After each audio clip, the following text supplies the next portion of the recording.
Conocido como la tercera persona de la Trinidad, su poder llenaba con vida cada palabra. Con su esencia iba marcando la tierra y con ella creó dependencia a Él en mí. Traduce mi silencio en adoración al Padre. Fue el encargado de producir el milagro en el siervo del centurión cuando Jesús envió la palabra. Multiplicó aquellos panes y peces cuando Jesús dio gracias. Despertó a Lázaro después de 4 días de muerto cuando Jesús dio gracias. Él estuvo ahí. Sí, Él estuvo ahí para crear el universo, para inspirar en detalle cada letra de la Biblia. Él estuvo ahí para darle aliento al Salvador de mi vida. Él estuvo ahí para llenarte y sembrar la semilla del Evangelio. Él es la fuerza en mi debilidad. Él es capaz en mi tormenta.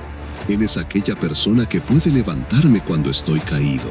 Él es la columna de fuego en mi desierto. Él es, sí, Él es, como fuego, como aliento.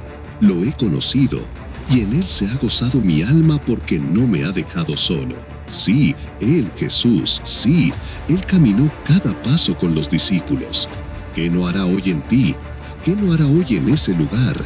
¿Qué no es capaz de hacer cada día, cada vida? Hola y bienvenidos a la sesión 5 de Acércate a Él, una vida de intimidad con Dios. El título de esta sesión es ¿Qué impide la verdadera intimidad?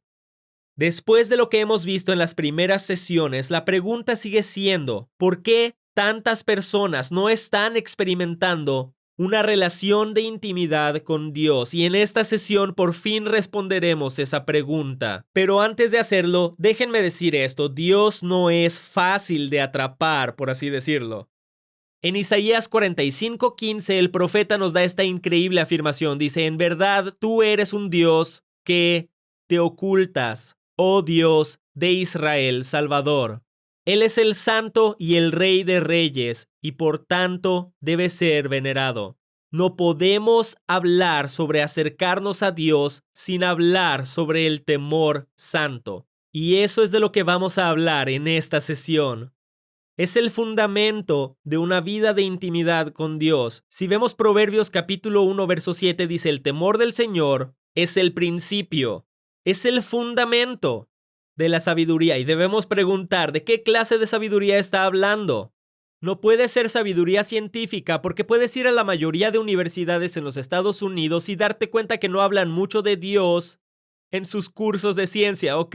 No es ni siquiera sabiduría escritural, porque los fariseos podían citar los primeros 5 libros de las escrituras, Génesis, Éxodo, Levítico, Números, Deuteronomio, podían citarlos de memoria, y aún así no podían reconocer al Hijo de Dios cuando estaba parado delante de ellos, no tenían intimidad con Él. Entonces, ¿de qué clase de sabiduría nos está hablando? Encontramos la respuesta en Proverbios 2, verso 5, donde dice, entonces comprenderás el temor del Señor y hallarás el conocimiento de Dios. El diccionario de lenguajes bíblicos dice que esa palabra conocimiento, la palabra hebrea que usa, significa información de una persona con fuerte implicación de una relación con esa persona. Vines, W.E. Vines, define esa palabra como tener conocimiento íntimo por experiencia de Dios. Y él sigue diciendo, W.E. Vines, positivamente, conocer a Dios es paralelo a temerle. En esencia, lo que el escritor de Proverbios está diciendo es que el lugar de inicios de una verdadera relación íntima con Dios es el temor santo. Y esto es lo que causa que tantas personas hoy en día no tengan una relación íntima con Dios por la falta de temor santo. Y lo primero que tenemos que preguntar es, ¿qué es el temor del Señor? Primero que nada, no es tenerle miedo a Dios. ¿Cómo puedes tener una relación de intimidad con alguien a quien le tienes miedo? No, cuando Moisés sacó a Israel de Egipto y les dijo, Dios se presentará ante ustedes, y Dios descendió a la montaña en el tercer día y todo Israel huyó de él. No pudieron soportar la presencia de Dios y le dijeron esto a Moisés, Moisés, no podemos soportar a Dios, no queremos verlo. Tú habla con Dios, dinos lo que Él quiera que hagamos y lo haremos. Moisés hizo esta afirmación en Éxodo 20:20. Les dijo, no tengan miedo. Dijo, Dios ha venido a ponerlos a prueba para que sientan temor de Él y no pequen. Y esto suena a una contradicción. no tengan miedo, Dios ha venido a ver si tienen temor de Él. No está contradiciéndose, está diferenciando entre tenerle miedo a Dios y temor de Dios. Es diferente. La persona que le tiene miedo a Dios tiene algo que esconder. ¿Qué es lo que hizo Adán? Se escondió de la presencia de Dios cuando pecó. Aquel con temor de Dios no tiene nada que ocultar. Le aterra la idea de estar lejos de Dios. Así que tu primera definición del temor del Señor es esta. Es tener miedo, voy a ir más lejos. Es estar aterrado de estar lejos de Él. Ahora, hay que volver al pueblo de Israel y a Moisés, pero antes de eso voy a darles más de la definición del temor del Señor. El temor del Señor es cuando lo veneramos, lo estimamos por encima de todo y todos los demás. Lo que le importa a Él nos importa a nosotros, lo que no le importa a Él no nos importa a nosotros. Lo que Él ama, lo amamos, lo que Él odia, lo odiamos. Les voy a dar un ejemplo de lo que no es el temor del Señor. ¿Has escuchado a una persona religiosa legalista decir: yo tengo temor a Dios, por eso odio a esos pecadores de allá? No, eso no es temor de Dios.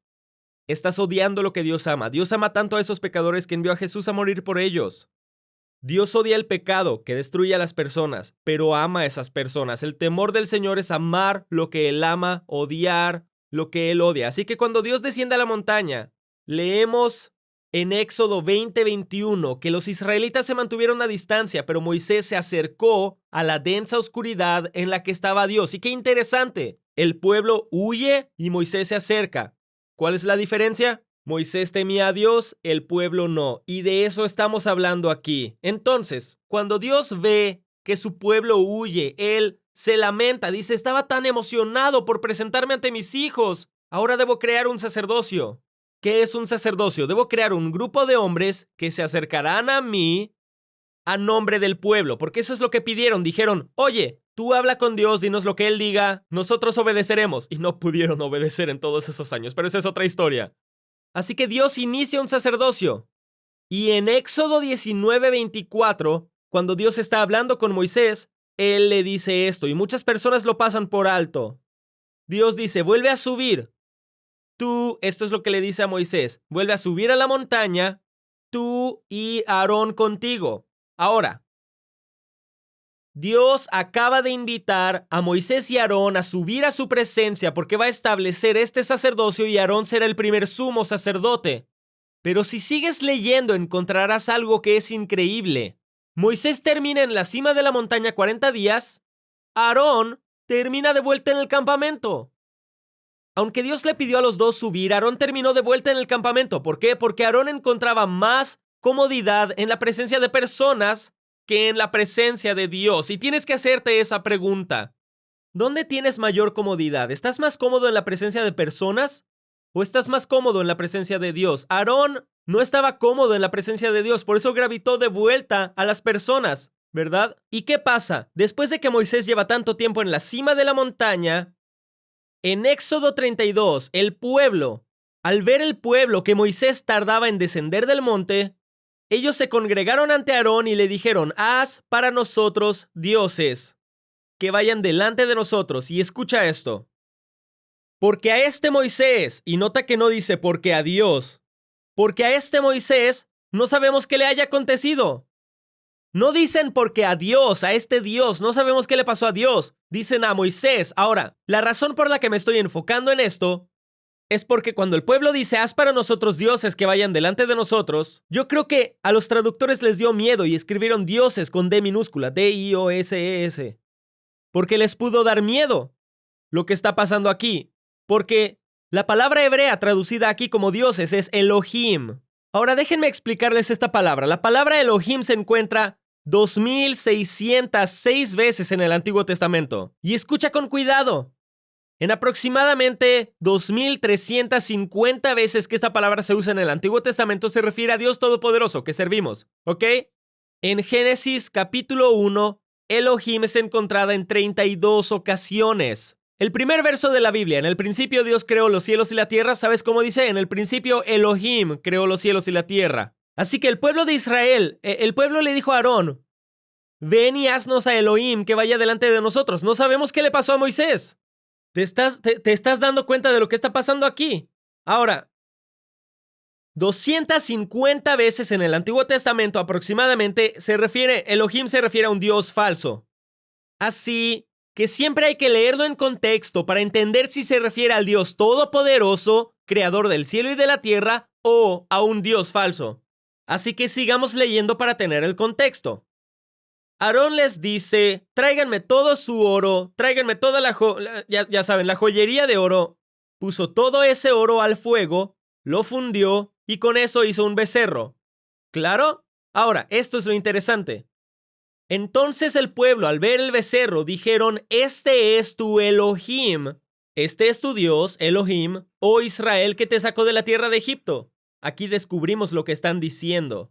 Al ver esto, Aarón edificó un altar delante del becerro y pregonó diciendo, mañana habrá fiesta para el Señor. Esa palabra Señor es la palabra hebrea Yahvé. Esa palabra es el único y sagrado nombre del Señor y es tan sagrado que los escritores hebreos no escribían las vocales, escribían YHWH. Era tan sagrado que no podían escribir la palabra completa, no la escribían. Este nombre jamás se usa para un Dios falso en toda la Biblia excepto en Éxodo 32. Ellos lo miraron, Aarón miró a ese becerro y dijo, mañana habrá fiesta para Yahvé. En otras palabras, el pueblo no estaba negando a Yahvé, no negaban a Dios. Todavía sabían que Dios los sacó de Egipto, sabían que Dios los sanó, sabían que Dios los liberó del cautiverio, sabían que Dios dejó a los enemigos bajo el mar, pero cambiaron su imagen a la de un Yahvé que ellos pudieran manejar, un Yahvé que les diera lo que ellos quisieran. Redujeron su grandeza, redujeron su gloria. ¿Y qué pasa? Ahora tienen un Yahvé que les dará lo que ellos quieran. Se levantan al día siguiente y tienen muchos libertinajes. Hacen fiestas, se emborrachan, orgías, sexo y todo este tipo de cosas. Porque ahora tienen un Yahvé al que le parece bien lo que están haciendo, ¿verdad?